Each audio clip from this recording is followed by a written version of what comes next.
अनिल अंबानी का घर हिंदुस्तान के महंगी तरीन घरों में से एक है, जिसकी कीमत है लगभग 5,000 करोड़ रुपए। और वही दूसरी तरफ मुकेश अंबानी का एंटीला दुनिया का दूसरा महंगी तरीन घर है, जिसकी कीमत है तकरीबन 15,000 करोड़ रुपए, जो बनता है तकरीबन 2.2 billion US dollar. Shahrukh Khan, Salman Khan, Aamir Khan, तीनों खानों की नेटवर्थ मिलाकर भी मुकेश अंबानी के घर से कम है। आज हम बात करने वाले हैं कि मुकेश अंबानी अनिल अंबानी से सक्सेसफुल क्यों रहा और अनिल अंबानी इतना पीछे क्यों रहा। दोनों भाइयों के अलग होने से पहले मुकेश अंबानी पेट्रोकेमिकल्स का बिजनेस संभालता था, साथ ही साथ अकेले टेलीकॉम कंपनी भी खुद ही चलाता था। और वही दूसरी तरफ अनिल अंबानी फाइनेंस और इलेक्ट्रिसिटी का बिजनेस संभालते थे। अनिल अंबानी ही वो बंदा था जो रिलायंस का फेस था और वही इन्वेस्टर्स को भी फेस करता था। मुकेश अंबानी कभी आगे नहीं आते थे, वो हमेशा पीछे रहकर अपने लिए एसेट्स तैयार करते थे। उसके बाद दोनों भाइयों ने शादी की और उन्होंने डिसाइड किया कि वो अब अपने बिजनेसेस को सेपरेट करेंगे। पहले तो उनका आइडिया ये था कि जो इंसान जो बिजनेस हैंडल करता है वो उसी को दिया जाएगा, लेकिन अनिल ने ये बात मानने से इनकार कर दिया। और फिर उनकी माँ कोकिला बहन की रिक्वेस्ट पर ICICI के मिस्टर कमाल उनके एडवाइजर बन गए। और आखिरकार ये डिसाइड हुआ कि कोई भी बिजनेस दो टुकड़ों में नहीं बटेगा, बल्कि एक बिजनेस एक भाई को जाएगा, दूसरा बिजनेस दूसरे भाई को जाएगा। मुकेश अंबानी जो पेट्रोकेमिकल का बिजनेस चला रहा था तो वो उसको मिल गया। अनिल अंबानी को फाइनेंस और इलेक्ट्रिसिटी का बिजनेस मिल गया। अनिल अंबानी ने टेलीकॉम बिजनेस मांगा था जो कि था मुकेश अंबानी का। तो मुकेश अंबानी को ये बात अच्छी नहीं लगी, क्योंकि उसको पहले से ही बहुत सारे प्लान्स थे टेलीकॉम कंपनी को लेके। लेकिन बाद में उसको टेलीकॉम कंपनी और 25,000 करोड़ देने ही पड़े अनिल अंबानी। अलग होने के बाद अनिल के पास बहुत सारा कैश था, एक नई टेलीकॉम कंपनी थी, पुराना फाइनेंस था और इलेक्ट्रिसिटी का बिजनेस भी था। और दूसरी तरफ मुकेश के पास सिर्फ और सिर्फ रिलायंस था। अब अनिल अंबानी बहुत ज्यादा खुश थे, क्योंकि उसके पास कैश था,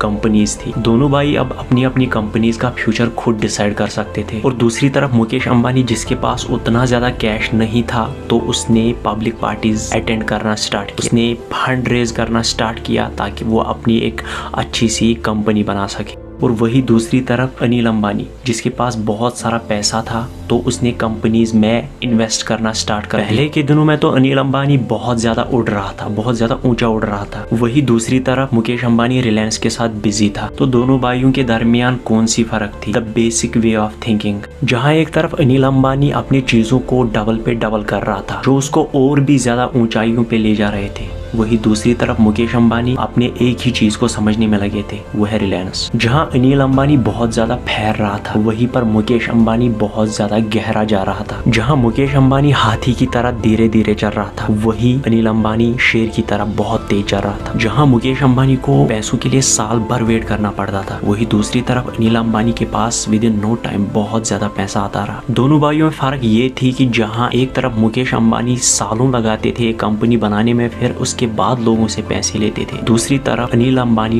पहले लोगों से पैसे लेते थे, उसके बाद सालों तक कंपनी बढ़ाते थे। जहां अनिल अंबानी को इस बात की आदत लग चुकी थी कि उसके पास जल्दी से जल्दी पैसे आते हैं, वही दूसरी तरफ मुकेश अंबानी को बहुत ज्यादा सब्र आ चुका था। अब आते हैं कंक्लूजन पे। जब अनिल अंबानी 2008 में दुनिया के 10 बिलियनरों में से एक हुआ करते, जहां वो खुद को इस रेस का सिकंदर समझ रहे थे। शायद वो इस क्वार्ट को भूल गया था कि slow and steady wins the race. वही 2010 के बाद जब मुकेश अंबानी हेडलाइंस पे हेडलाइंस बना रहा था, वही दूसरी तरफ अनिल अंबानी भी हेडलाइंस पे हेडलाइन बना रहा था, लेकिन अपनी स्कैम्स के लिए। और वही से उसका डाउनफॉल होना स्टार्ट हो गया। फैलने के चक्कर में उसने चाइनीज बैंकों से बहुत ज्यादा लोन उठाया, जो उसको बाद में बहुत महंगा पड़ रहा था चुका। वही दूसरी तरफ उनकी कंपनीज ने ब्रिटेन गवर्नमेंट के पास क्लेम किया कि उनके एसेट्स उनकी लाइबिलिटीज से बहुत ज्यादा कम है। आसान भाषा में समझाऊं तो उसके कर्जे उसके कंपनी के वैल्यू से ज्यादा थे। 2015 तक आते आते उसकी 7.7 बिलियन डॉलर की इन्वेस्टमेंट बस अब 89 मिलियन की रह गई। और फिर आया साल 2016, जब उसको सबसे बड़ा झटका लगा, जब जियो आया। जियो के लॉन्च होते ही उसकी टेलीकॉम कंपनी भी डूब गई। पूरा वीडियो देखने के लिए आपका बहुत बहुत शुक्रिया। मिलते हैं किसी नए वीडियो में। खुदा हाफिज।